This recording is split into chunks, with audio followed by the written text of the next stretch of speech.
Hi everybody. I'd just like to welcome you all here today. Hi, I'm Paula O'Riordan and myself and Fidelma O'Neill and Claire Jorgensen. We're delighted to host this exhibition. They're here and in memory of Hilary Elms, our dear friend who passed away during the year.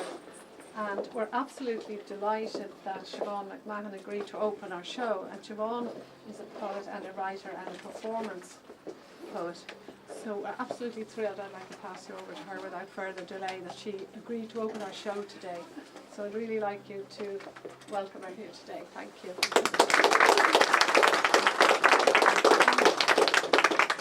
Dear you, Walter Road, and it's lovely to be here. And that's all my Irish. So it's not quite.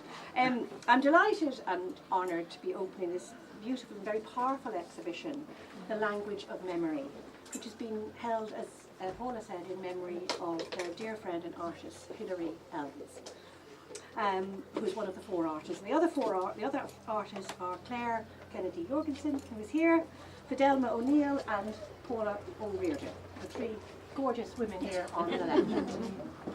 So the work in this exhibition is all based on the landscape in which the artists have immersed themselves. The artists have said that the land contains both history and mystery, and knowledge of place is the underpinning of self-knowledge. Their exploration of cultural memory over two continents, both America and here in Ireland and Europe, reveals an unspooling and a decoding of what has come before. Those are what the artists say about their work.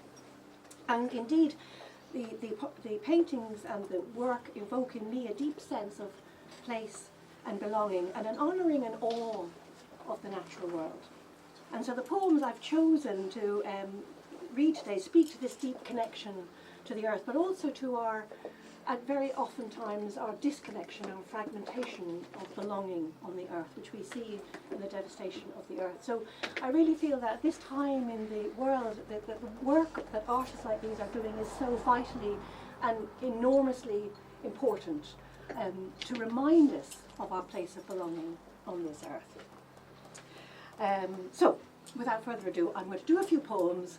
First of all, I want to say a few words about Hilary Elms, which was given to me by her daughter Gwen. Is Gwen here?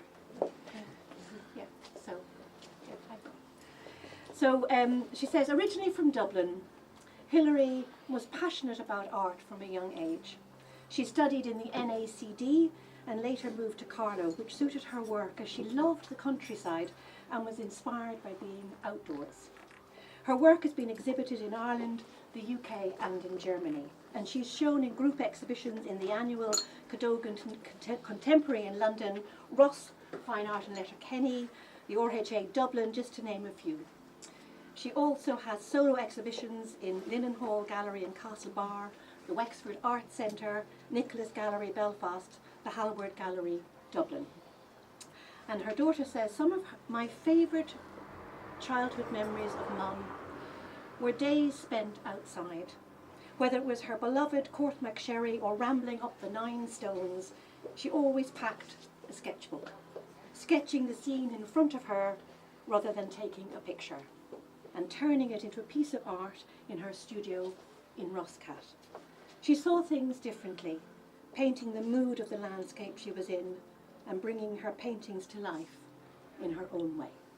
So, as I say, this is in memory of Hilary Elms, your dear friend and artist. And I will say a few words about the other artists after the poetry. So, a few poems. The first one is called The Poet. And this comes from people often wonder what you do all day when you're a poet. You know, probably a bit like being an artist, isn't it? You know, what do you do? You know? So, The Poet. People often ask me what I do. Well, I say, last week I decorated the downstairs loo. No, they say. What is it that you really do? Well, I say, I make a damn fine stew. Lamb, onion, carrots too. No, they say. What is it that you do all day? Well, I say, I have been known to pray, and every day I take a walk and I love to talk. No, they say. what is it that you do for money? Oh, right, says I. Well, sometimes I make a little honey. Right, says they, pleased at last. Where is it that you keep the bees? Ah, no, says I don't keep bees.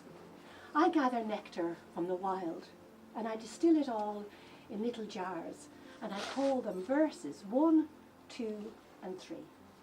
I sit upon the quiet shore and stroke the sun-warmed rocks, and sometimes they whisper songs to me, hidden mysteries of the dark blue sea. I watch the world unfold.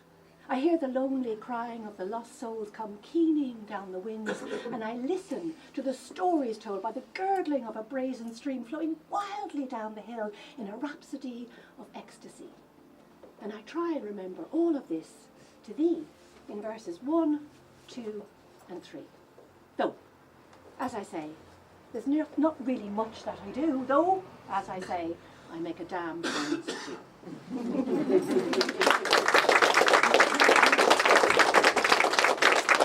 And so this next poem, Forgotten Memory, which is interesting because yours is called The Language of Memory, and I write a lot about memory, kind of our ancient memory, our memory of really belonging in the land, in the cosmos, and our sense of place. So your exhibition is very resonant with my work. But this one is called Forgotten Memory, and it's more about how we've so often lost connection to the earth and the devastation of that. So, Forgotten Memory. Let us grieve for the broken body of our earth, for the pillage, devastation of our despair, for she is crying out in her agony, her legs splayed open wide and all her treasure plundered. Let us cover our bodies in the ashes of our dead, and weeping, kneel upon this blessed earth, sending up a great lament, imploring her forgiveness. For this is our body, this is our blood, only we had forgotten. We had forgotten the place where prayer opens softly in the darkness of the body, humming with sweetness. The place where every cell and fibre of our being is ringing out an Angelus, an Alleluia chorus, an Ave Maria. So let us remember the deep well of our belonging, the holy mystery of our lives, and let us dream a new world into being. Let us birth a new world into being. For there is another place where the body keeps a gentle harmony to the soul's steady beat, to the deep thrum, thrum, thrumming of the land, to the waltzing whooshing of the waves, to the rhythmic moaning of the tides. There is another place, not far from here, we used to call home. So let us remember the deep well of our belonging, the holy mystery of our lives, and let us birth a new world into being. Let us birth a new world into being.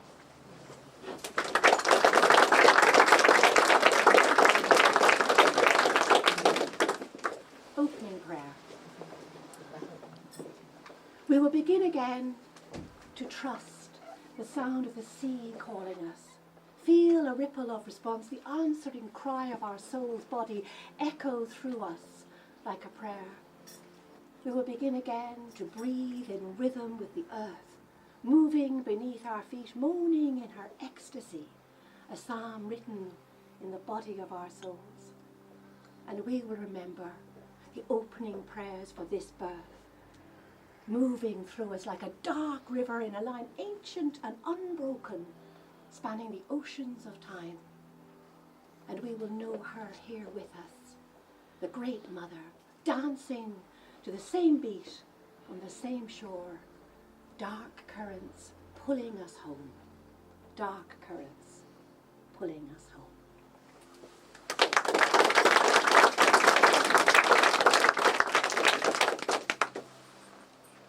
So I thought this time of the year, because we're just on equinox, aren't we? We're just like last night today, equinox. So now the days are going to get shorter and the nights are going to get longer. So if this is the time, we're coming into the time of the Cailleach. The Cailleach, do people know about the Cailleach? I'm sure most of you do. So the Cailleach being the winter hag goddess of Ireland and Scotland, and her time is really at Samhain, but we're kind of going towards her time now. So I thought we would invoke her today and a little poem about the Cailleach, the Cailleach. When days are dark and nights are long and leaves have fallen to the ground, 'tis then that she returns, the one-eyed ancient one.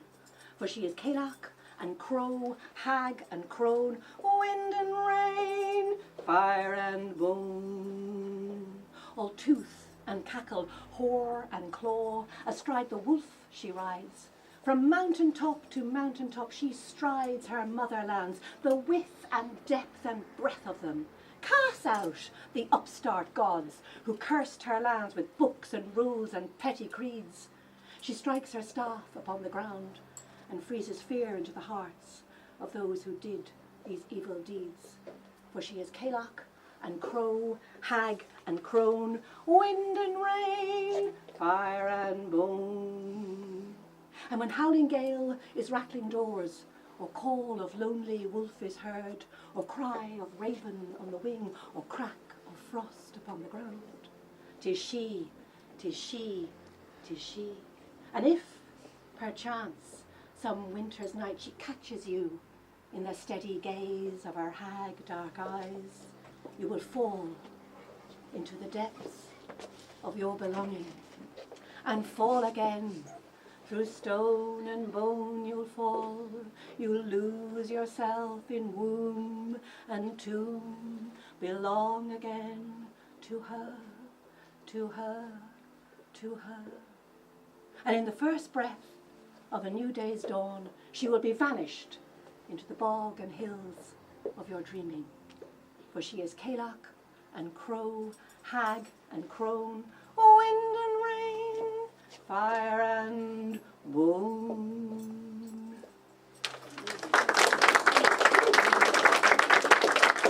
So I want to do one more and then introduce the artist. Is that not too much? No, I don't want to. Beautiful. People going, oh God, more poetry. It's beautiful. More poetry. Okay, so I'm going to do one from this. This is a long poem, which I won't, don't worry, we're not doing the whole one. It's called Message from Bridget, Goddess and Saint of Ireland, and I'm going to do the first and the last verse, and then I'll introduce the artist and just do a tiny poem to finish up. So, Message from Bridget. One day, a voice spoke to me in the language of silence. My body answered, and I was undone.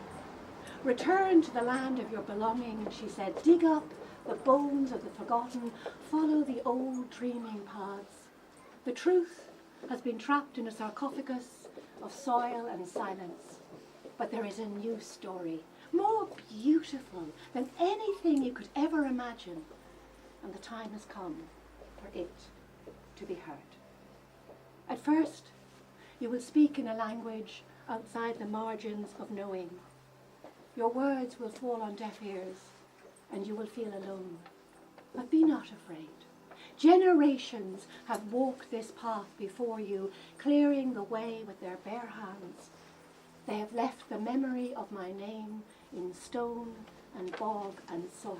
Look, there are thousands upon thousands of them lining your way home. And now is the time to remember the eternal prayer of your belonging. Step off into the darkness, and there will be nothing but your loveliness illuminating the path home. For you carry the resurrection in your body. It was there all along, waiting for you to remember.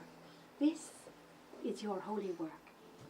And I bring a new language where there is no word for fear, where love has 1,000 names, spoken in 1,000 wild tongues, all singing at the same time. Jai Shri Bridget, Bridget, Bridget Ma, Jai Shri Ma, Jai Shri Bridget, Bridget, Bridget Ma, Jai Shri Ma. Listen, the whole world is calling out to you, pouring its crazy music through the holy temple of your own body. Listen, you know the tune. Rise up, set out. we know the way home. Thank you.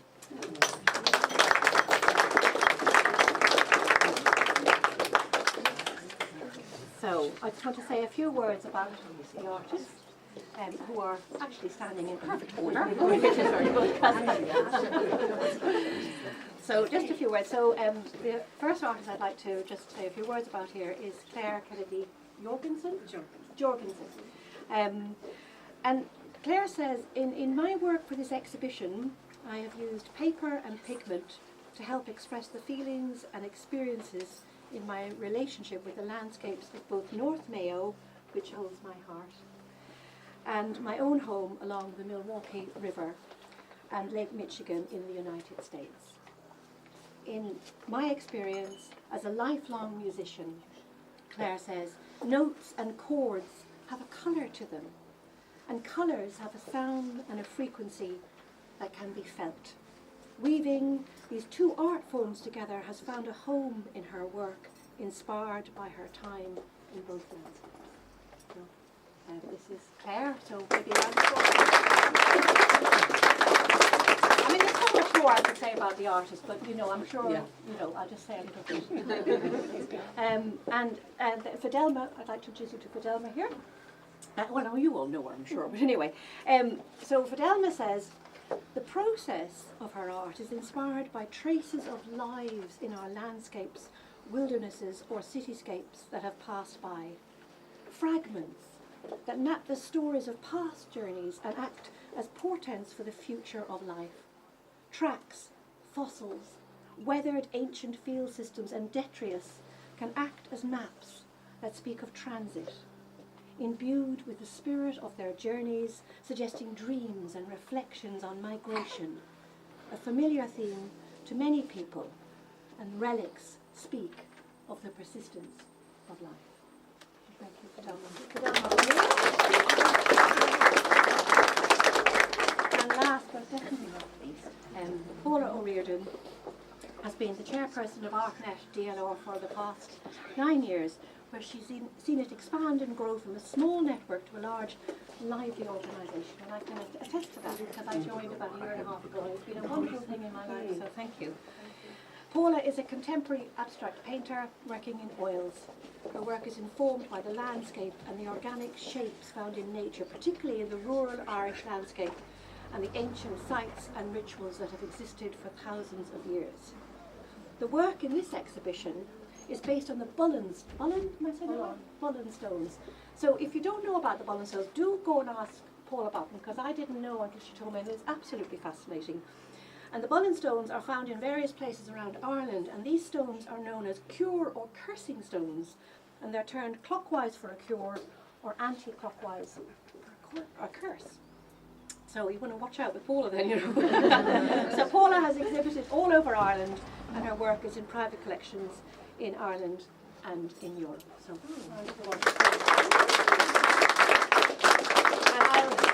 I'll leave you now to drink some wine and look at a beautiful exhibition and enjoy yourself with just a very small little last poem. Oh, and I'd like to, yes, thank you. We'd like to give a great thanks to Signal Arts for all their support and, everything they do for artists here. It's just wonderful, actually, and it's a beautiful exhibition, beautifully hung. So please, a great big round of applause for it.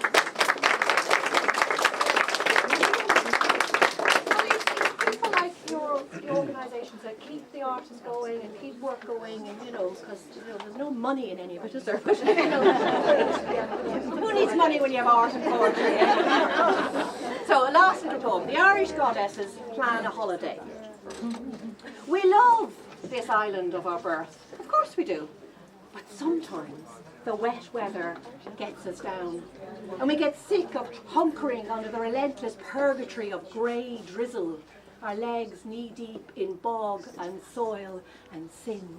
And we long to shrug off the nettled mantle of our mothers, join our sisters in land smelling of myrtle and rosehip, honey and lust. We long to slather our bone-white bodies in oil pounded under Sappho's feet. Turn nutmeg brown. Let sweet air breathe on naked flesh. Let the purple blossom have its way. Let sea, let wind, let Eros lead us all astray. Thank you very much.